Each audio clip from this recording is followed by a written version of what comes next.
Hello and welcome back to my channel. My name is Sophia and today we're doing a reading vlog and also Eid Mubarak if you're Muslim and you celebrate Eid. That is why I'm dressed like this. Should we do, let me do a little outfit. I want to show you my outfit. Okay.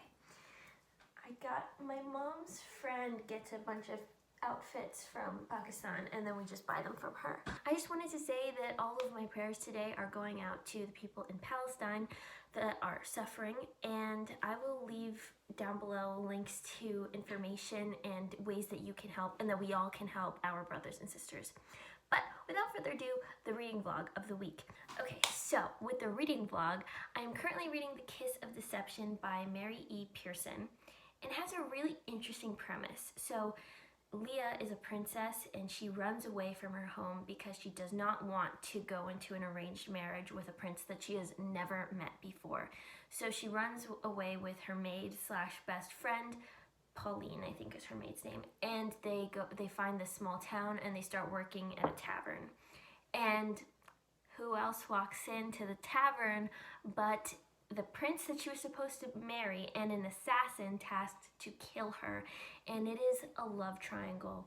Now, that sounded really interesting, but after like the first 20% of the book, nothing else has happened. I'm a little over halfway through, and really little character development has happened. There's no direction that I'm seeing this going in.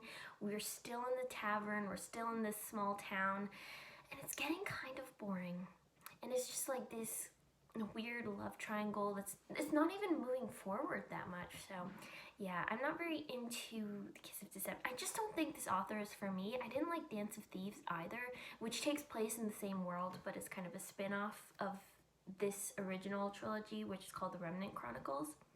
So there's that one. I'm also currently reading Angel by Jason Calacanis, which is about an angel investing. It's really interesting. It's actually really well written. He's able to craft stories around all of the examples that he's using to make a point about investing and methods to use about investing. It's very entertaining. I highly recommend if you're interested in entrepreneurship or venture capital in general.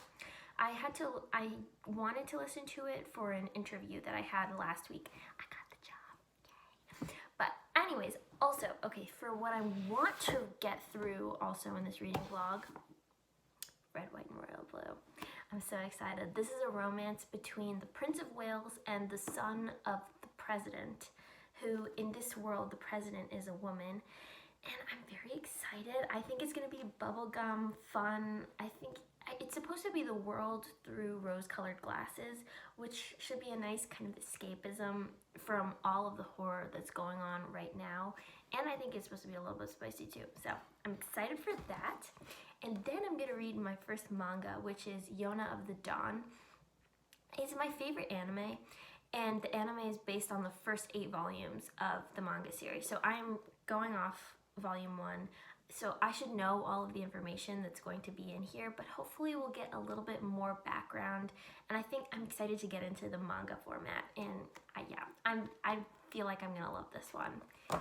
And then if I have time, or if one of the other books, I might have to DNF Kiss of Deception. I will keep you updated. I'm gonna try to power through, we'll see.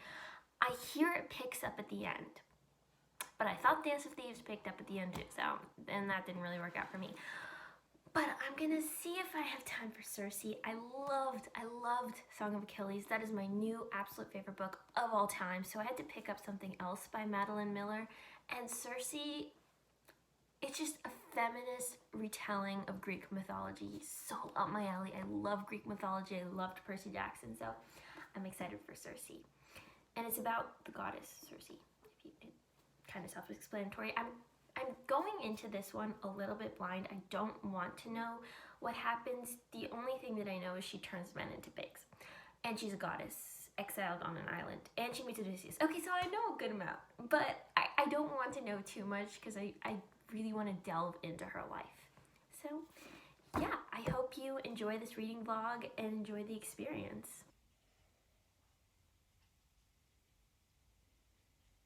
I'm a little farther in Remnant Chronicles, and we've just had this macho test between the two main guys that are in the love triangle. And I just can't take this where literally no plot is happening. There's no evil character. There's nothing driving the story forward. It's just centered around a love triangle. I'm quite bored. I don't know how much more I can take. I gave up on Kiss of Deception. It was way too boring. I was literally just trying to push myself to listen to it and nothing. There was literally nothing happening in the plot. So I put it down. I don't think I'm ever going to pick it back up again. I'm just going to call it a DNF at 53% of the way through. So I gave it a decent chance, but there's just no plot happening.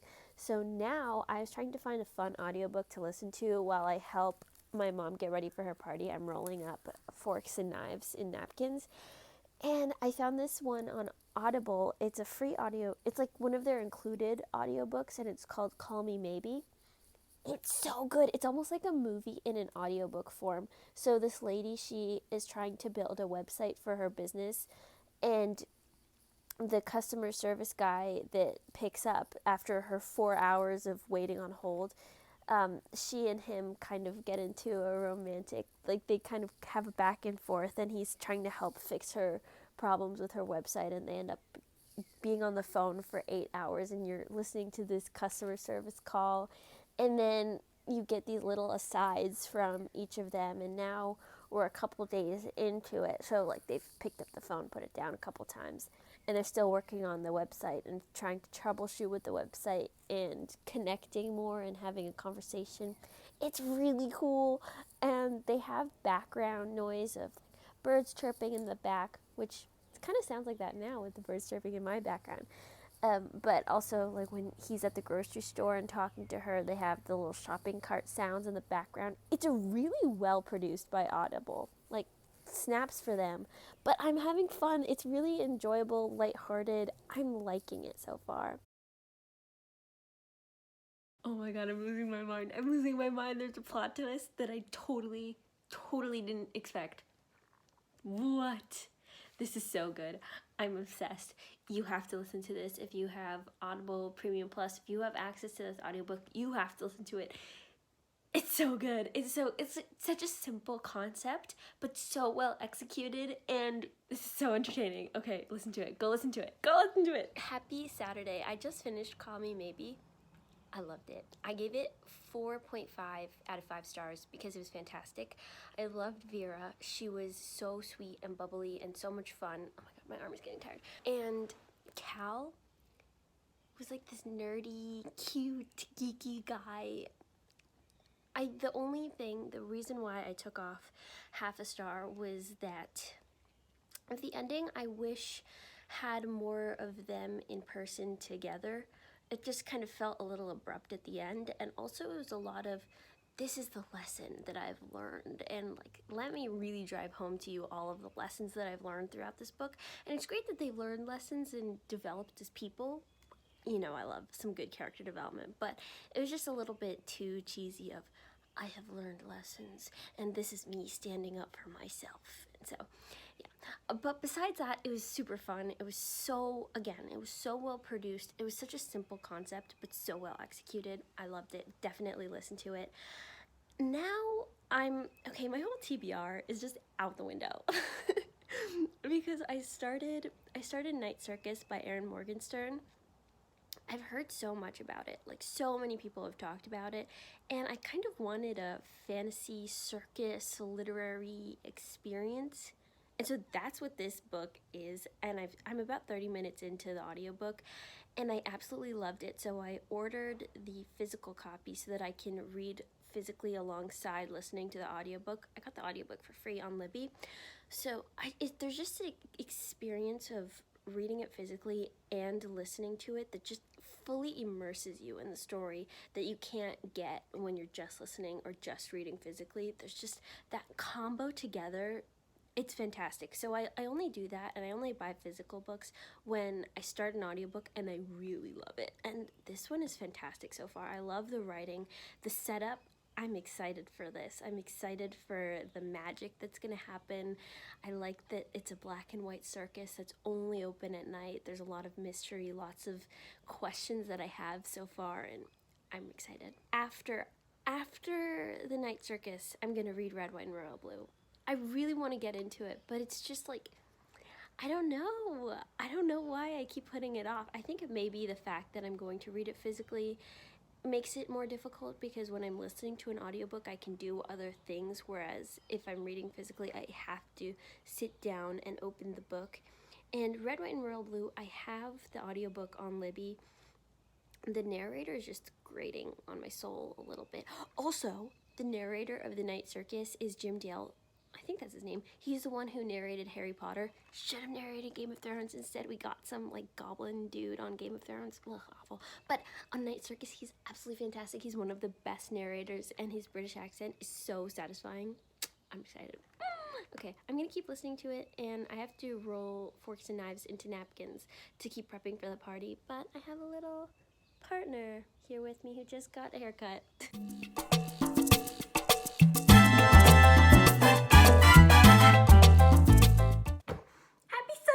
Today is party day. Okay, should we do a little fit? I got this one from the same place that I got my Eid outfit. I think it's so cute. I think I like my Eid one a little bit better, but I really like this color. Anyways, okay, the Night Circus. I am just in the mood for a really literary, pretty novel. And that is what the Night Circus is. And I understand a lot of people's criticism. I was looking on Goodreads, and people were saying that there's not enough character development, the plot is quite slow, and that's very true. But the writing, it's just very atmospheric. It just takes you in. And that's what I want right now. And I'm having such a bomb-ass time. Like, I don't even mind that we don't really know that much about Celia or Marco yet. Or we're 2.5 hours in and they haven't even met each other yet. That's okay, because I'm just having a nice time in the circus. And Victorian era circuses are just so creepy in the best way possible. Honestly, I wish it was a bit more creepy and we could amp up the creepiness, but there is this mysterious vibe. I just love the circus vibe and Victorian vibe. Yeah, I should probably help my mom set up for this party now. But also these pants, they are beautiful, but they are so itchy with this embroidery, but they are fantastic. Also, I'm not gonna wear these socks. Oh my god, in the middle of party setup, I get a notification from Libby that City of Brass is ready to borrow. Oh my gosh, I can't, there's too much that I want to read. And oh, City of Brass looks so good. I was so excited about it. I got a physical. I got the physical because I was so excited, because I feel like I'm gonna absolutely love it. And on the physical, she's even wearing a hijab. Like, it sounds so up my alley. So much excitement. I'm like, oh, there's just so many good books to read. Like, how do you not get overwhelmed by your TBR? Because mine is so long and there's so many exciting things. Also, if you've read City of Brass, let me know how it is. Like, is it worth it? Because I keep putting off Red, White, and Royal Blue because I want to read City of Brass right after Night Circus. I don't know. Okay, I gotta go finish prepping, but I'll try to show you as much of the party as I can. Bye.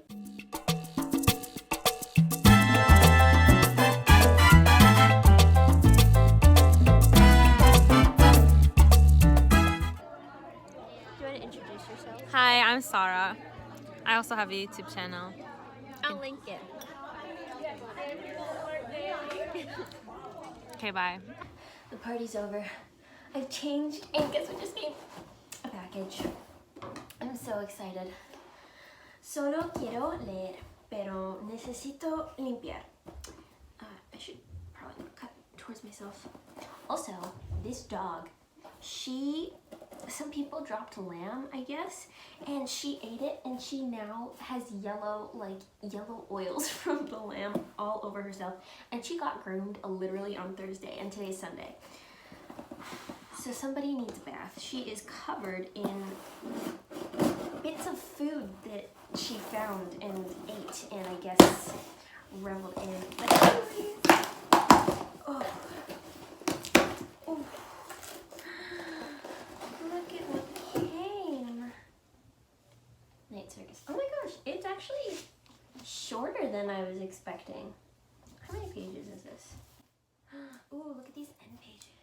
Those are pretty sick end pages. 380 87. Okay. And let's see, naked. Oh my god. That's stuff.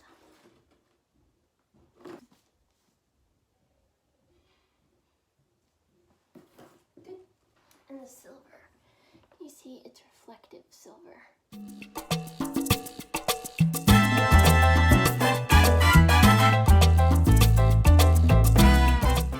Okay, so I've made some more progress on Night Circus, and it's gone from starting out as a 5-star read to a 4-star. I'm getting a little bit frustrated with the writing. It's very vague, and I just want to know what's happening. Like, give it to me like it is, and let's get to a point. We don't know any of the characters, really. We haven't understood their motivations. The narration is very much bird's eye view, but we don't understand individual characters' motivations, what's happening behind, what's happening in their minds. You're not seeing everything from one character's perspective, really, except for one scene with Marco and Celia, when Marco meets Celia for the first time.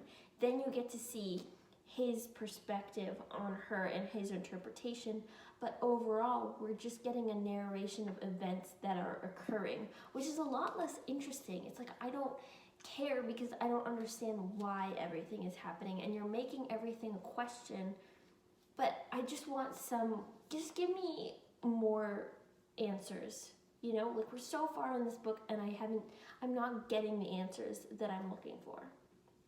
So I'm enjoying it. It's just more difficult to read. I found that I've been putting it down a lot. Okay, it is 1:45 a.m. and I just finished the Night Circus. Wow. Okay, quick synopsis.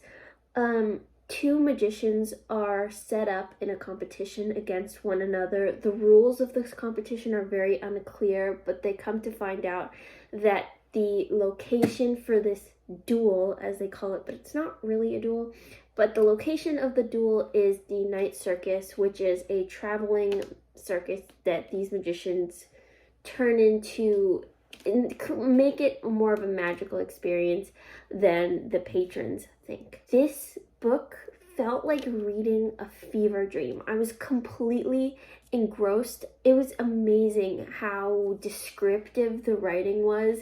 And, you know, usually I would consider that to be info dumpy, but I was really in the circus. But the synopsis of the book was very misleading. They said that it was going to be this intense competition between these 2 magicians, and that the magicians were going to fall in love, and I thought it was going to be kind of an enemies to lovers romance story, but it was not. Romance was definitely on the back burner, and I would say the romance is the weakest part of the book. It was kind of like 2 boring conversations and this romance happened. This intense duel or competition, it was just kind of like one person would create a magical carousel, one person would create a really cool ice room, and like that's how they were competing with one another. So it was just very anticlimactic. There really was no climax. It was just kind of monotone throughout, but the experience, I think, is what Morgenstern was going for. Also, jumping right back to the romance, Marco, our hero, our male protagonist, he has a live-in girlfriend and strings her along for years while he is in love with this other magician. He's just not a very nice guy, and he's very flat. We don't really see that much of a character. We just see him doing kind of douchey things. And same with Celia. She's just a flat. Everybody in this world is flat and has similar personalities. And unless you have their name next to whatever they're saying, I wasn't able to tell the difference between most of the characters in here. And because I didn't really feel a connection with the characters, I didn't care what happened to them. They just didn't feel like real people that I could connect with. It was just kind of props in a story. My final gripe with this was the soft magic system. I like when there's consequences, when there's rules, when we know why everything is happening. But in here, it's like there's a popcorn bag that Celia starts to fold up, and she folds up into oblivion, and then it's just gone. And you're like, well, does it appear somewhere else? Is there a give and take with this magic system? I guess not. It's left pretty unclear, except for the fact that she can't really heal other people besides herself, which we don't know why. I just wish there was more explanation as to what's going on in terms of the magic and why some people have it and some people don't have it. I fell in love with the atmosphere, and I could see how somebody would fall in love with this book and the feeling of being in the circus and smelling the popcorn, and you could really just feel yourself inside the circus. I understand why people love this book. It just wasn't quite for me, but I think that you should definitely give it a shot. See if it's for you, and if not, it's definitely a cool circusy vibe. But yeah, I think I'm going to end this video off here. I hope that you enjoyed it. If you did, please give it a big thumbs up, hit the subscribe button, and I will see you in my next video.